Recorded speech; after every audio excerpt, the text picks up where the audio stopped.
절에 가면 복을 받는 동선의 비밀. 사찰은 단순한 관광지가 아닌 수행의 우주 공간입니다. 여러분은 혹시 절에 가본 적이 있으신가요?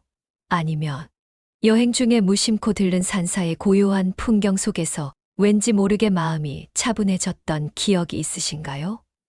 그 순간을 떠올려 보세요. 도심의 소음에서 벗어나 산길을 오르며 만난 그 고요함, 그리고 절 입구에 다다랐을 때 느꼈던 그 특별한 기운 말입니다. 하지만 우리는 종종 절에 갈 때 아무 생각 없이 가장 눈에 띄는 곳부터 찾아가곤 합니다. 누군가는 소원을 비는 마음으로 부처님을 찾아가고, 또 어떤 이는 풍경 좋은 곳에서 지친 마음을 달래며 사진도 찍으면서 시간을 보냅니다. 대부분의 사람들이 그렇습니다. 입구에서부터 바로 대웅전으로 향하거나 가장 화려하고 큰 건물부터 찾아가는 것이 자연스럽다고 생각하죠. 그런데 여기 놀라운 사실이 하나 있습니다. 사찰에는 알게 모르게 순서가 있다는 것입니다. 그저 형식적인 순서가 아니라 우리의 몸과 마음을 다스리는 깊은 수행의 철학이 녹아있는 길 말입니다. 이것은 수천 년 동안 이어져 온 불교의 지혜가 건축과 공간 배치를 통해 구현된 것입니다. 사찰은 단순한 관광지가 아닙니다. 부처님의 세계를 담게 설계된 작은 수행의 우주입니다. 각각의 건물과 문, 그리고 그 배치에는 모두 깊은 의미가 담겨 있습니다. 마치 우리의 내면을 정화하고 성장시키는 단계별 과정을 공간으로 표현해 놓은 것 같습니다. 우선 많은 분들이 절에 가면 맨 처음 보게 되는 것은 대부분 일주문입니다. 하나의 기둥처럼 하나의 마음으로 수행에 들어가는 문입니다. 일주라는 말 자체가 하나의 기둥을 의미하지만 더 깊은 뜻으로는 지금 이 순간으로 돌아오라는 의미를 담고 있습니다. 세속의 복잡한 생각들을 내려놓고 오직 지금 여기에 집중하라는 부처님의 가르침이 담겨 있는 것이죠. 이 문은 단순히 입구가 아닙니다. 속세와 수행의 경계를 넘어가는 문, 바로 마음의 경계를 지나는 상징입니다. 일주문을 지날 때부터 우리는 이미 다른 세계로 들어가기 시작하는 것입니다. 그 순간부터 우리의 마음가짐도 달라져야 합니다. 일주문 다음에는 금강문이 있습니다. 금강 역사가 모셔져 있고 수행자들이 가장 진실한 마음으로 들어가는 문입니다. 이곳은 마음속의 마지막 벽을 넘는 관문이라고 할 수 있습니다. 금강 역사의 험상궂은 표정은 우리 마음속의 어둠과 게으름을 물리치는 의미를 담고 있습니다. 마지막으로 천왕문이 있습니다. 외부의 악한 기운과 스스로의 헛된 집착을 버리고 정화하는 관문입니다. 이 문을 지나면서 우리는 비로소 진정한 수행의 공간으로 들어갈 준비를 마치게 됩니다. 절의 입구에서부터 본당으로 이어지는 이 모든 동선은 몸을 움직이며 마음을 닦는 길인 것입니다. 하지만 안타깝게도 대부분의 사람들은 이런 의미를 모른 채 그냥 지나쳐 버립니다. 마치 귀중한 보물이 담긴 상자를 그냥 지나쳐 버리는 것과 같습니다. 오늘 이 이야기를 듣고 나면 여러분도 다음에 사찰에 가실 때는 전혀 다른 경험을 하게 될 것입니다. 진정한 복의 동선은 어디부터 시작해야 할까?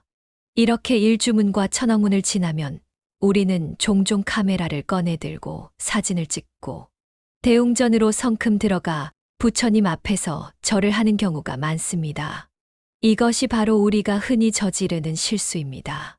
마치 중요한 회의에 준비 없이 들어가는 것과 같다고 할 수 있죠.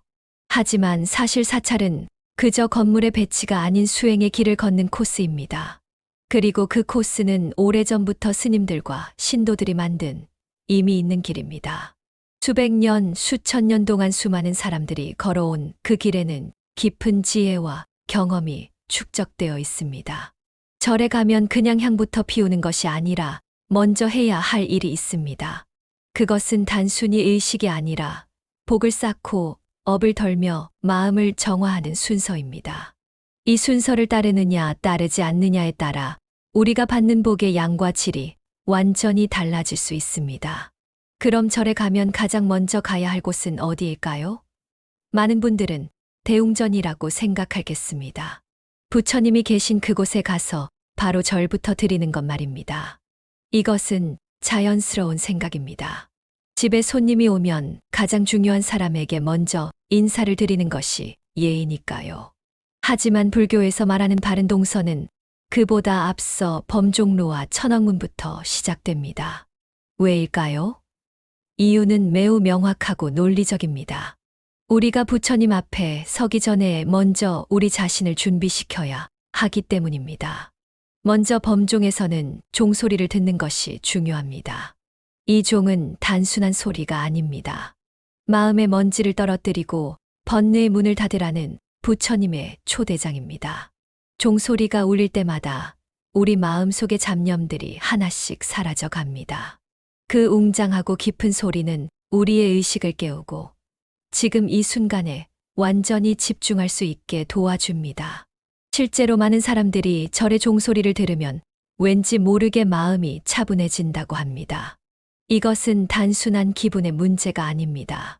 종소리의 진동이 우리의 뇌파를 안정시키고 마음의 상태를 평온하게 만드는 과학적인 효과가 있기 때문입니다.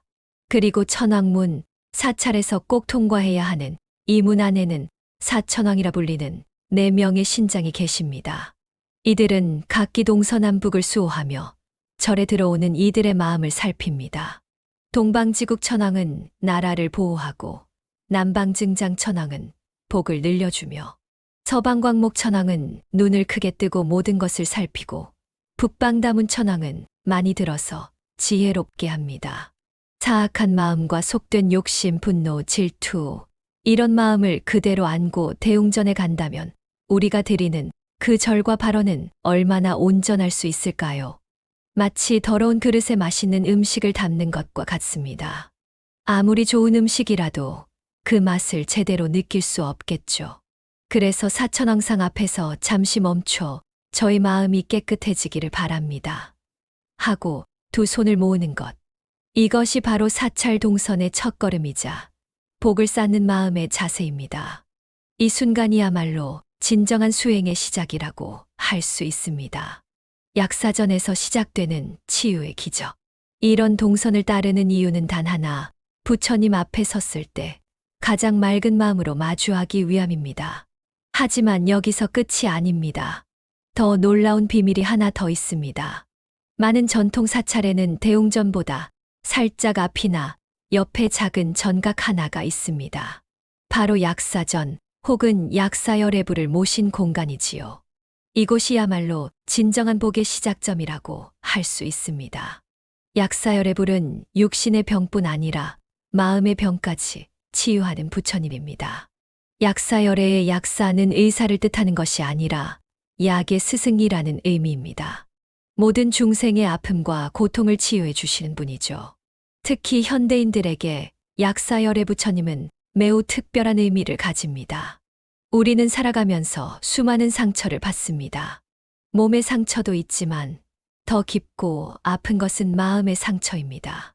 인간관계에서 받은 상처, 실패로 인한 좌절, 사랑하는 사람을 잃은 슬픔, 경제적인 어려움으로 인한 불안. 이런 것들이 우리 마음에 깊은 상처를 남깁니다. 우리 몸이 아프고 관계에 지치고 삶이 엉킨다고 느껴질 때 이 약사전 앞에서 저를 고쳐 주소서 하고 기도하는 그 마음, 그것이 곧 복을 받는 시작이 될 수 있습니다.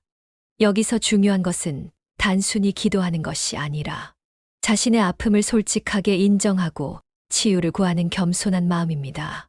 많은 스님들은 말합니다. 마음이 아픈 사람은 대웅전보다 약사불에게 먼저 가라고. 왜냐하면 아픈 마음으로는 진정한 기도를 할 수 없기 때문입니다. 마치 상처난 손으로는 제대로 일할 수 없는 것처럼 말이죠. 실제로 많은 사람들이 약사전에서 기적 같은 경험을 합니다. 어떤 분은 오랫동안 앓던 병이 나았다고 하고, 어떤 분은 마음의 평화를 찾았다고 합니다. 또 어떤 분은 가족 관계가 회복되었다고 하죠. 이런 일들이 우연일까요? 물론 과학적으로 설명하기 어려운 부분들이 있습니다. 하지만 분명한 것은 약사전에서의 진실한 기도가 우리 마음을 변화시키고 그 변화된 마음이 현실을 바꾸는 힘이 된다는 것입니다. 그리고 그 후 마음을 가다듬고 진심 어린 합장으로 대웅전에 이르는 것. 이것이 진정한 복의 동선입니다. 이렇게 준비된 마음으로 부처님 앞에 서면 우리의 기도는 전혀 다른 깊이와 힘을 가지게 됩니다. 천년의 지혜가 담긴 사찰의 비밀. 이처럼 절의 구조는 단순히 건축이 아니라 수행자들이 오랜 세월 걸어온 내면의 길을 시각화한 것입니다. 일주문에서 세속을 떠나 나의 마음을 다잡고, 천왕문에서 헛된 집착을 버리고 마음을 지키는 결심을 하고, 범종에서 나를 울리는 소리로 깨어나고, 약사전에서 아픔과 병을 다스리며, 대웅전에서 비로소 참된 나로서의 깨달음을 구하는 것. 이 동서는 곧 자신을 만나러 가는 길이며 복을 받는 길이기도 합니다. 왜냐하면 복이란 밖에서 오는 것이 아니라 바로 이 마음 안에서 싹트기 때문입니다. 이것이 바로 불교의 핵심 가르침 중 하나입니다. 조계사, 해인사, 통도사, 송광사 등 많은 사찰들은 이런 동선을 그대로 따르고 있습니다. 예를 들어 해인사에 처음 가보면 멀리서부터 종소리가 울리고, 천왕문을 통과하는 순간 웬일인지 마음이 차분해지고 한없이 겸손해집니다. 이것은 우연이 아닙니다. 천년 넘게 이어져 온 수행의 전통이 만들어낸 신비로운 힘인 것입니다. 한 신도의 이야기를 들려드리겠습니다. 이분은 삶이 꼬여서 힘겹게 살고 있었습니다. 사업은 망하고 가족과의 관계는 어긋나고 건강마저 나빠져서 정말 막막한 상황이었죠.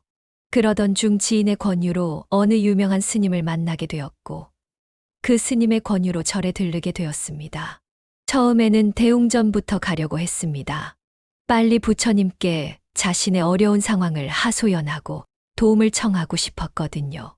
하지만 스님이 그냥 따라오시게 하면서 일주문부터 차례로 돌게 했답니다. 처음에는 이해할 수 없었습니다. 급한 마음에 왜 이런 돌아가는 길을 가야 하는지 답답하기까지 했죠. 하지만 스님의 말씀에 따라 한 걸음 한 걸음 천천히 걸어갔습니다. 일주문에서 잠시 멈춰 마음을 가다듬고, 천왕문에서 자신의 욕심과 분노를 내려놓겠다고 다짐했습니다.